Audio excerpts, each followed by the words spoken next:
हमारा चंगीलाल बहुत ऊंचा आदमी, बहुत ऊंचा। मूसा खेड़ी इंदौर में रहता है। एक बार चंगीलाल का मित्र है मंगीलाल। चंगीलाल ने मंगीलाल से कहा कि भाई मंगीलाल, कुछ नई रचना करते हैं। मंगीलाल ने कहा करना चाहिए। बोले नहीं नहीं नहीं, कुछ हटकर रचना करें, ऐसी पुस्तक बनाएं कि इंसान फड़फड़ा जाए। मंगीलाल तो बुद्धू को कम हो, तो बोले एक काम करो, पुस्तक में एक ऐसा वायर फिट करो कि जोन में करंट हो, आदमी छुए और फड़फड़ा जाए। चंगीलाल ने कहा हमारा मतलब ऐसा नहीं, हमारा मतलब यह है कि ऐसी कोई खोज करें जिस पर व्यक्ति पढ़े तो चौंके कि वाह क्या खोज। हमारे चंगीलाल ने बुद्धि लगाई। चंगीलाल बोला भाई मंगीलाल, मंगीलाल बोला हाँ भाई चंगीलाल। तो चंगीलाल ने कहा मंगीलाल, हम खोज करना चाहते हैं एक नई। क्या खोज? भगवान के ऊपर खोज। क्या करनी है? बोले सबसे पहले यही खोज करनी कि भगवान ने संसार को बनाने में गलतियां क्या की। ले अब सुनना यार, भगवान ने संसार को बनाने में त्रुटियां क्या की, इस पर किसी ने खोज नहीं की। सबने प्रशंसा की, कमियां किसी ने नहीं निकाली। मंगीलाल भी बुद्धि का हीन आदमी, मंगीलाल भी बोला भाई चंगीलाल कुछ भी कहो, गजब का विषय है, सब्जेक्ट तो एक नंबर का। फिर क्या, चलो। चंगीलाल गया ससुराल लुगाई को लिवाने। लुगाई का नाम क्या था? मुन्नी बाई। चंगीलाल अपनी पत्नी मुन्नी बाई को लेने के लिए गया, ससुराल गया। ससुराल का मकान जो था, जो घर था जहां मुन्नी बाई रहती थी, मुन्नी बाई के बाप का नाम था टिल्लू गुरु। टिल्लू गुरु की बेटी थी मुन्नी बाई।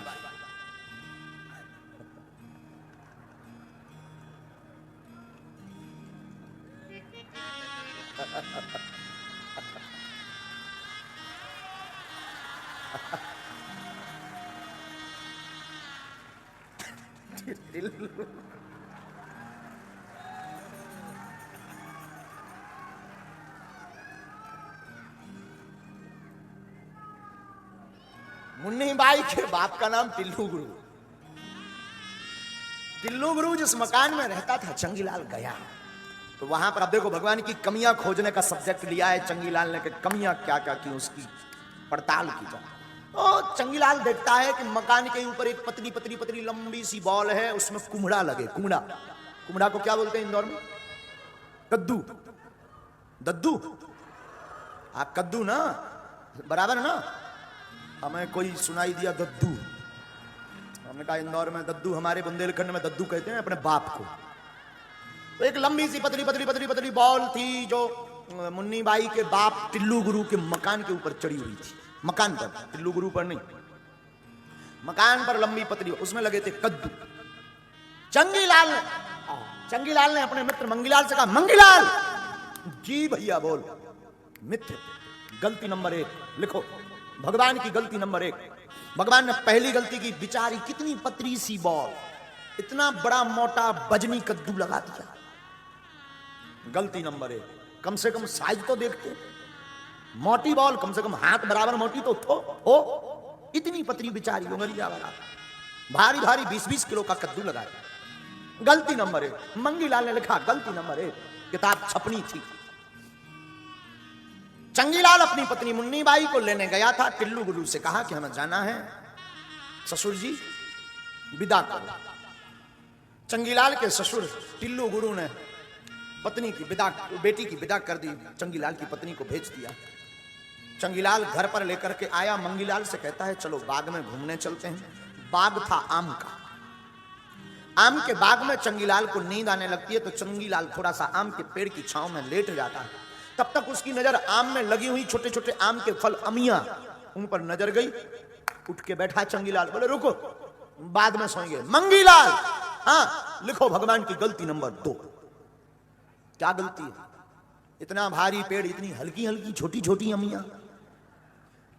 भगवान बहुत बड़ी गलती कर चुके। कद्दू को यहां लगाना चाहिए था, अमियों को वहां। कभी अगर इस पुस्तक के ऊपर हम दावा करेंगे अदालत में तो यही कहेंगे तो भगवान के पास संदेशा भेजा जाए, ट्रांसफर किया जाए, कद्दू आम में लगाए जाए, आम उस कद्दू की बॉल में लगाए जाए। मित्र तो मित्र। मंगीलाल ने लिखा भगवान की गलती नंबर 2, आम में अमियां, गलती। भगवान वैसे भी ऐसे लोगों का अभिमान बहुत जल्दी स्वाहा कर देते हैं, ऐसे लोगों को बहुत जल्दी ठिकाने पर लगा देते हैं। हुआ क्या, तूफान आया, हवा चली, पेड़ हलने लगा, टहनियां हलने लगी, आपस में टकराने लगी। ये तो आराम से हवा का आनंद ले रहा था। एक आम का फल अमियां टूटी, पड़ाक से चंगीलाल की नाक पे पटाख उड़ी। सो तो ठीक, नाक फूट गई, खून बहने लगा। मंगीलाल बहुत घबराया। चंगीलाल की यह हालत देखकर पानी लाया, पोंछा लगा पंखा करने, बार बार पहुंचे रक्त को, बार बार खून को पहुंचे। चंगीलाल, गाड़ी बुलाओ, एम्बुलेंस लाओ, क्या हो गया, क्या हो गया? चंगीलाल बोला, पहले ये गलतियां मिटाओ।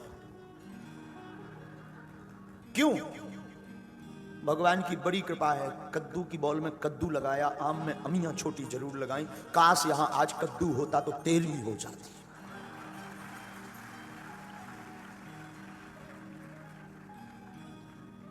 ये बात करने का मौका भी नहीं। साधु, ये बात चंगीलाल की नहीं है, ये बात वैसे सबकी है। हम आपको शिक्षा देने के लिए बता रहे हैं। साधु, ज्ञानी वो है जो भगवान पर सब कुछ छोड़ देता है, और चंगीलाल जैसा मूर्ख वो है जो छोड़ने के बाद भी भगवान के ऊपर संदेह करता है। जो संदेह करता है उसकी दुर्गति यही होती, ना वो घर का होता, ना वो घाट का होता है, वो फिर कहीं का नहीं रहता। तो 4 प्रकार के भक्त हैं, आर्थ, जिज्ञासु, अर्थार्थी और ज्ञानी। श्रेष्ठ भक्त है ज्ञानी, जो भगवान पर सब कुछ छोड़ देता। आज से तुम हमारे और हम तुम्हारे।